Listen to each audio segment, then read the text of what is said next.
So what is the model?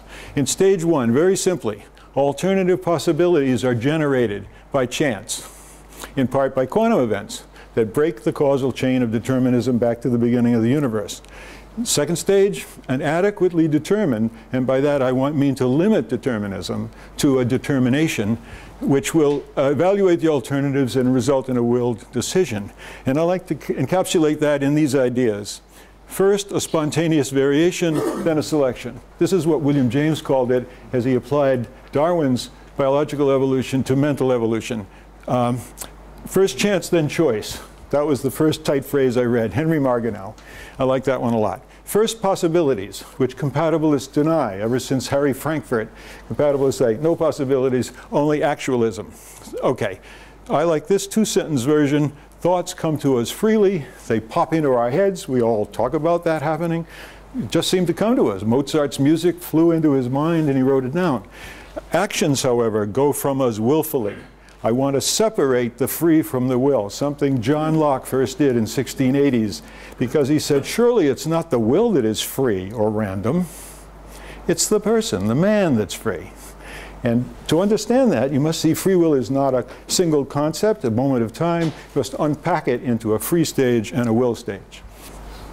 Then in the 1970s, I got Dan Dennett's book called Brainstorms, in which he described a two-stage model for free will. First, a production stage, generating possibilities randomly, and then a subsequent choice stage. But Dennett thought only deterministic, pseudo-random number sequences like his computer models were needed to generate the alternative possibilities to be considered and evaluated later.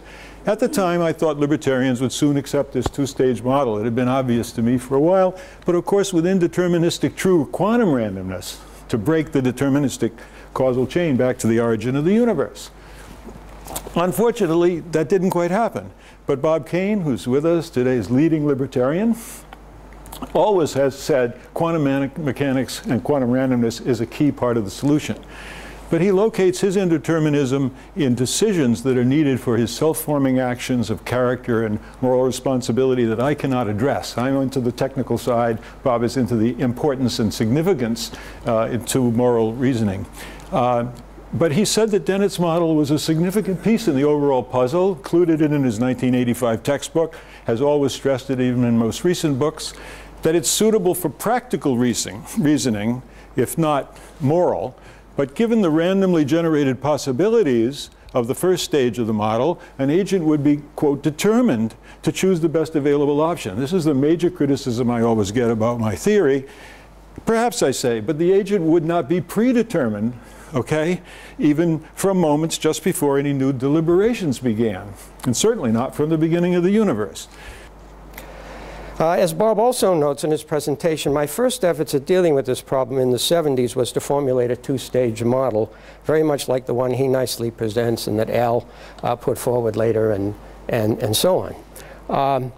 I thought from the beginning that this must be part of the solution to the free will problem. I initially got onto it through Popper, who was one of the guys that mentioned, who was giving the Compton lecture, and went back to Compton too, and I knew Compton's son.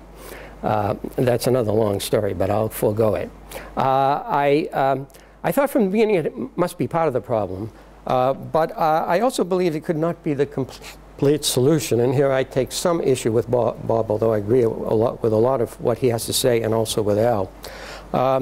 Hence, I didn't publish anything about it in the 70s, because I figured I haven't got the whole solution yet. I just got a part of it. How can you publish a part of it? And then it turned out that Dennett published this article in '78 that Bob mentioned, and I was really distressed because I needed an article to get tenure. And I said, damn it, I said, I didn't think it was good enough. And even Dennett, of course, he wasn't an incompatibilist. Dennett said, well, here's what libertarians can have this, but it's not all they want, right? And that's what you said too, Al. And so I didn't publish it because I said, well, I haven't got the whole story yet. And then he published it, and damn it, he got tenure, I guess. So you know how that, you all know how that is, and young fellows in here are worried about that. Okay. And Dennett also believed it was not all that libertarians wanted, but at least provided something. And Mele took the same view somewhat later. And I think they're both correct in that. And so I made the two-stage model a part of my own theory in a 1985 book, but only a part. And I tried to go beyond it. And this is where it gets dicey. I'm even more convinced today through the work of Heisenberg as well as others at this conference and so on, that the two-stage model is an important part of any adequate theory of free will. And then indeed that it's also an important and crucial step in the evolution of human freedom. Perhaps the first if it's all the way down in those early organisms that Martin talked about. The ability to randomize in lower organisms affords them flexibility and creativity as it does for humans. But I believe, as I did in the 70s, that a number of other steps are needed to get from this first crucial evolutionary step to full evolution of free will in human beings, and that the two-stage model must be folded into a larger picture. That's the idea. That picture is presented in my paper as follows, and here again I have to summarize. One must note first that indeterminism doesn't have to be involved in all acts done of our own free wills, which we're ultimately responsible. Most everyday acts, it's not even involved. It's muted, it's damped. If that was so, human behavior would be a good deal more haphazard than it is. Not all acts of free will have to be undetermined, but only those by which we made ourselves into the kinds of persons we are, namely those self-forming actions I talked about. Then in the 1990s, Mele published a book for modest libertarianism that is essentially the Dennett decision-making model. But Al remains agnostic on the importance of quantum mechanics. Indeed, his agnosticism extends to work that is of interest to both determinists and indeterminists. And he doesn't make a decision there, but he tries instead to advance the subject. He said for him, determinism might still be true. He says, it might be worth exploring the possibility of combining a compatibilist, he means determinist, conception of the later parts of the process with an incompatibilist or indeterminist conception of the earlier parts, which is the two-stage model. Compatibilists may, in principle, be willing to accept an account of causation that accommodates both the deterministic and probabilistic components. That's great. That's the two-stage model. And I agree completely with Al. I hope he's right about compatibilists agreeing. But first, can we get some agreement among the philosophers who've written about this subject and with support from the scientists, okay?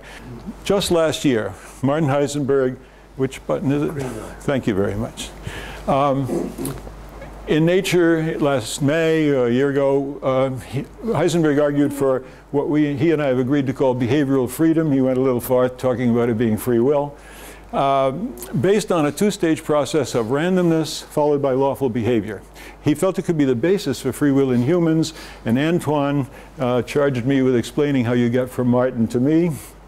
Well, I wrote to Nature, my first philosophical publication, to say that a two-stage model had been first suggested in 1884 by William James, the great psychologist and philosophy professor at Harvard. Since him, it was also discussed by Henri Poincaré, Arthur Holly Compton, Karl Popper, a really wonderful insight into it, Henry Margenau, John Martin Fisher, Stephen Kosslyn, the Harvard psychologist mentioned earlier, and of course Dennett, Kane, Mele, and myself. And I'd like to argue that it is now the most practical and plausible model for a kind of free will process.